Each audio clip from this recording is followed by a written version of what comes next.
From submerged Mayan temples to ancient mammoth and ground sloth bones laying at the bottom of deep sea caverns, these are some of the craziest discoveries made in underwater caves.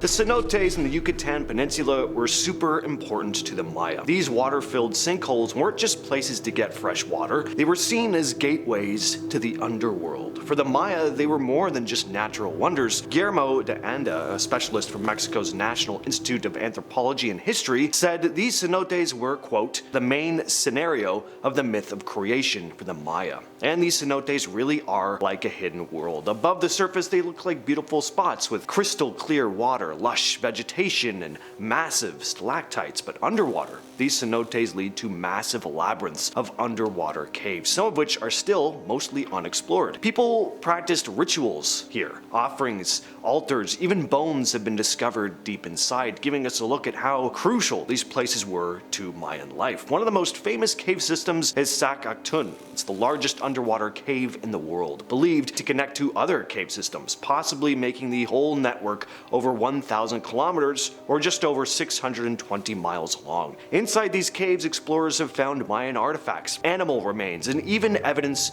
of human sacrifices. The cenotes and caves of the Yucatan could completely change how we understand the early Maya, with some of the discoveries hinting at settlements and rituals long before the rise of the classic Maya civilization. In the spring of 2017, divers Sam Meacham and Fred Davos squeezed their way through a tight passageway, only 28 inches wide, deep in Mexico's Yucatan Peninsula. After swimming for half a mile, they finally reached what they couldn't believe was in front of them. A 11,000-year-old ochre mine, untouched and almost perfectly preserved. The site, named La Mina, was a time capsule. There were pits, broken stalactites used as hammers, and even old charcoal from fires. Early humans have been extracting red ochre pigment, which was later used in everything from cave paintings to mortuary rituals. Archaeologist Brandy MacDonald had been studying ochre for years and said this discovery was unlike anything she'd ever seen. The discovery gave the researchers a rare look into how some of the first people in the Americas lived, long before the rise of the Mayan civilization. Scientists also found remains of early humans, most famously the remains of a girl they named Naya,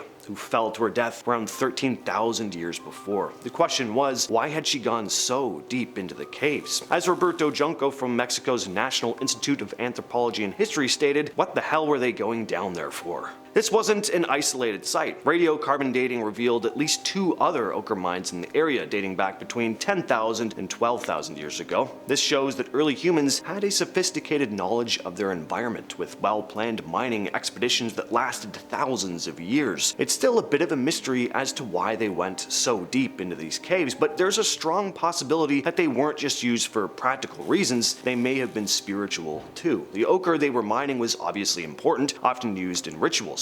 Holly Moyes, an expert on cave rituals, talked about how caves in early human history were often seen as sacred spaces, saying caves produced all kinds of good and evil, adding that the deep dark environments were perfect for rituals. For the Maya and other Mesoamerican cultures, ochre was sacred, possibly seen as a way to connect with the underworld. The Hoyo Negro, or Black Hole, is one of the most mysterious underwater caves in Mexico, and for good reason. Found once again in the Yucatan Peninsula, this place is kind of a time capsule. Scientists have discovered some really unexpected treasures here. When divers first explored it, they found an almost perfectly preserved set of remains belonging to a human who would have lived around 13,000 years ago, one of the earliest inhabitants of the Americas. The bones were also found along the remnants of extinct animals like mammoths, giant ground sloths, and saber-toothed tigers. If you're into shipwrecks, the Black Sea is like an underwater treasure chest. In 2015, a team of researchers made one of the most incredible finds in the region, an ancient Greek shipwreck, over 2,000 years old. What's amazing about these shipwrecks is how well preserved they often are. Because the Black Sea has a layer of anoxic,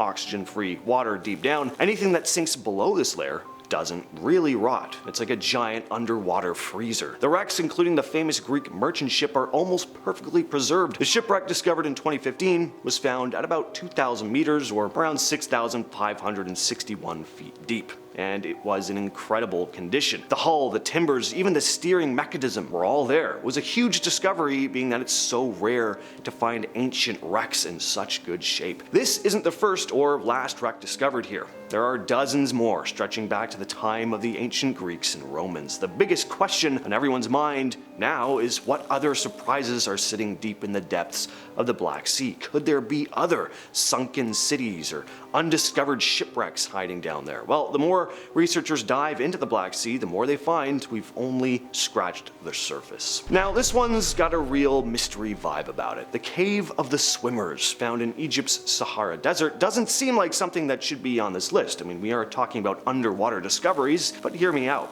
Inside this cave, you'll find a series of ancient paintings on the walls, and some of them seem to depict people swimming. Something that doesn't quite add up. Why would ancient cave paintings show people swimming in the middle of the desert? I'm sure the Sahara hasn't always been a desert, but it has been for about 2 to 3 million years. These paintings, though, are only estimated to be around 10,000 years old, but they seem to show people swimming. So could there have once been a river or lake in the area that we just don't know about? The Cave of the Swimmers is famous for these unusual paintings that seem to suggest there was some kind of large body of water right where the desert is now. Lake Titicaca is a massive high-altitude lake between Bolivia and Peru. It's already famous for being one of the highest navigable lakes in the world, but here's where it gets really interesting. There's a submerged temple underneath it. Divers have found ruins in the lake that some believe could be connected to the ancient Tiwanaku civilization, a culture that existed in the Andes before the rise of the Inca. But the thing is, no one really knows how these structures ended up underwater. Some researchers believe that these temples were part of an ancient city, maybe even built to align with the stars or the movements of the sun, which was really important for Andean cultures. The theory is that Lake Titicaca could have been much lower in the far past, and that over time it flooded, swallowing parts of the city. Another thing that's really cool about these remains is that the stones used to build them aren't like any other stones found in the area. Definitely odd. Could this submerged site be part of a larger, forgotten civilization? Divers are still trying to map out just how far this site extends beneath the water. Now this one's really out there. Lake Baikal in Siberia is not only one of the oldest and deepest lakes in the world, but it's also a place where people claim to have found signs of an underwater alien base. The story goes that divers in the lake have reported seeing strange geometric shapes and metallic objects deep underwater. Some have even said they've seen alien beings. Some of these objects allegedly seem a little too perfectly shaped to be natural, and there are rumors that these objects could be remnants of a super advanced civilization, possibly even extraterrestrial, or that there's a currently existing alien base deep under the water. There have been reports of mysterious structures and strange energy fields being detected deep under the lake. Of course, it's said that these reports have been leaked by whistleblowers who have been told to stay quiet. What's really going on here? Are there just odd but natural rock formations, or is there something stranger going on? Lake Baikal is remote and deep enough that it could make for a pretty good place for a group of alien researchers to park their ships. Next up, we have the underwater cave beneath Poganica Bay in Croatia, which is not a recommended dive. The place is known for being incredibly dangerous. 4 people have died here between 2002 and 2015 on 3 separate occasions. In 2002, a diver was found dead 177 feet down in a cave wearing a dive suit but had no mask on. There was also a 12-inch blade sticking out of his chest. Now at first this seemed like a clear-cut case of foul play. 2 suspects were even arrested, but after they looked more into the diver's last dive profile from his dive computer, the cave's dimensions and other forensic evidence, it became clear that he'd likely taken his own life. It seemed that the diver, known only as MK, had gone in alone, got lost, and ran out of oxygen. As he began to drown, he found an air pocket, but knowing he wouldn't have enough air to make it back, he chose to go out quickly rather than suffer a slow, terrifying death from drowning. And on that note, I think we'll end it. I've been your host, James, and I'll catch you, yes, you specifically, in the next video.